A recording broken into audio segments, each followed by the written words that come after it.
Hey, welcome back. My name's Justin, and today I'm doing my first impressions of the NUX DP-2000.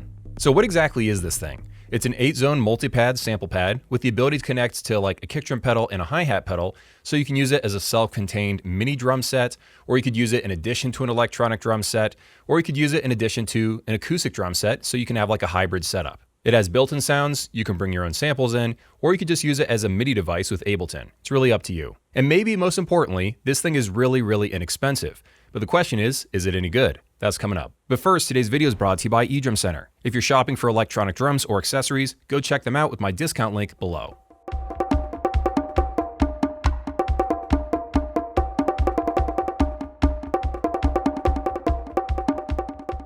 Okay, so let's start off by covering the design of the device. The first thing that was kind of surprising to me is that they're using a metal case. You don't really see that even on $1,000 sample pads, so that's kind of nice. It makes it feel and look a little more classy. There's 8 rubber zones with little indicator lights in the corner, as you probably expect from a device like this. There's a color screen with a decent interface and controls that, allow you to change different things really quickly. Moving to the back of the device, this is where you can plug in a kick drum pad, a hi-hat pedal. You can also plug in a third component, which they just say is going to be a one-zone, like a one-zone pad or a one-zone cymbal. There's an aux input and a headphone jack that are both 1/8 inch.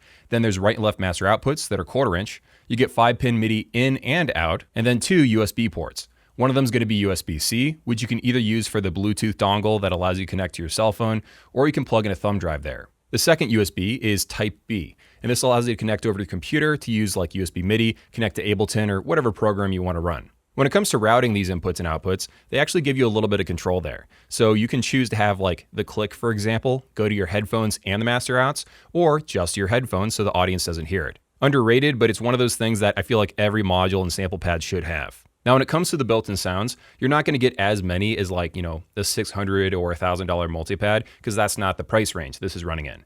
But there are 20 presets with a mix of acoustic, electronic, and percussion samples. And by the way, the acoustic drum sounds are taken from their D8 flagship module. Now, I'm not saying that these are like flagship level sounds. I'm just saying they're taking the best stuff they have and putting it inside of here. The sound quality is fine, pretty much as good or maybe even slightly better than what you'd expect at this price range, but don't expect a massive dynamic range, especially when it comes to the hi-hat open and close variations. It also lets you layer sounds, and from the manual, it looks like you can actually choose when they actually come in depending on how hard you're playing. At least that's my understanding from reading it. However, keep in mind this only applies to the 8 zones on the top of the device, and it doesn't apply to anything you actually plug into the back of the device. For effects, it does all the stuff you would probably need, like delay, reverb, overdrive, tremolo, compressor, master EQ, and instrument pitch. For most of the effects, you can actually route them to these 2 control dials up top. You choose what effect you want it to control, and you can mess with how your pads will react in real time. I do have a delay effect turned on in all my playing footage examples, and this is because it does sound kind of cool on some of them, but I couldn't figure out a way to turn it off with the time I had with the device.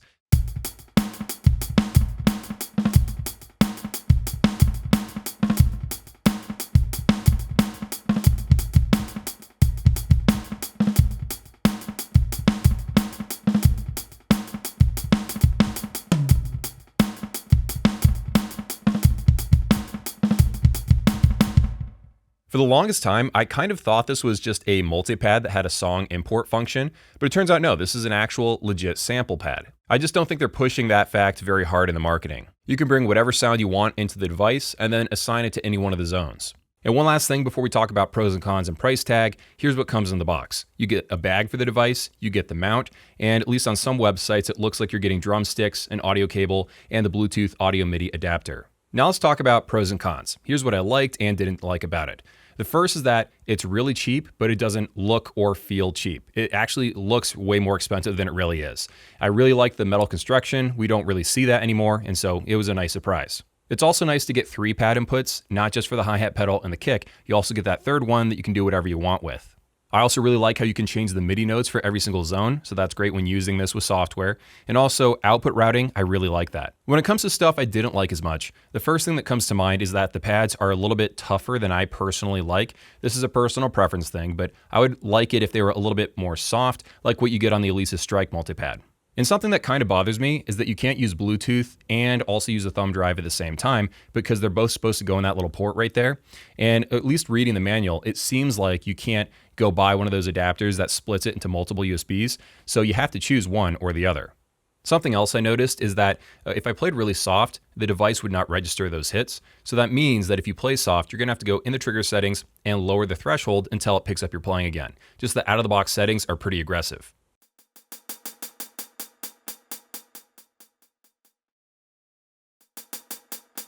They're also selling it or promoting it as a mini drum kit. That's cool, I like that. But the problem is they're not selling it as a bundle with the kick drum pad and the hi-hat controller, or at least giving you the option to buy those components separately.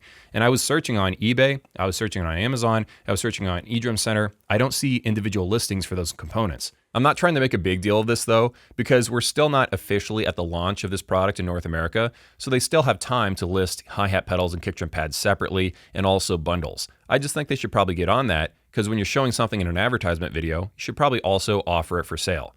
By the way, there's also a potential for you to use third-party kick drum pads and hi-hat pedals with this, although I can't promise compatibility with any specific brands.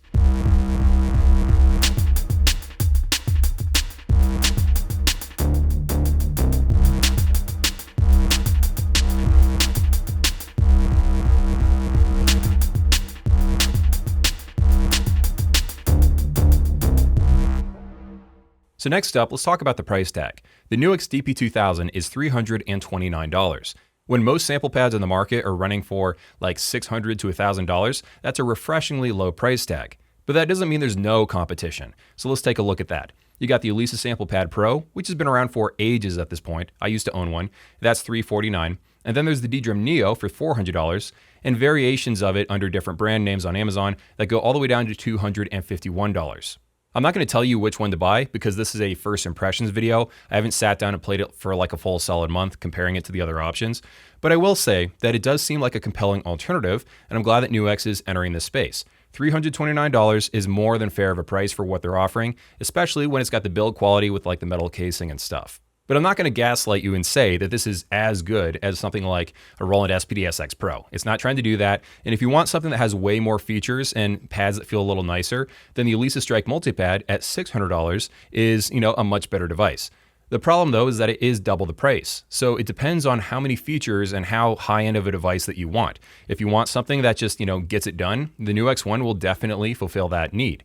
If you need something that's more advanced and has more stuff going on and stuff, then that's when you would take a look at something like the Alesis Strike Multipad or the Roland Octopad or whatever. There's other options at different higher price ranges. And again, this is not a full review. It's just me playing it for a little bit at NAMM and, giving some early thoughts on it. That's the video. Thank you so much for watching all the way to the end, and I'll see you in the next video.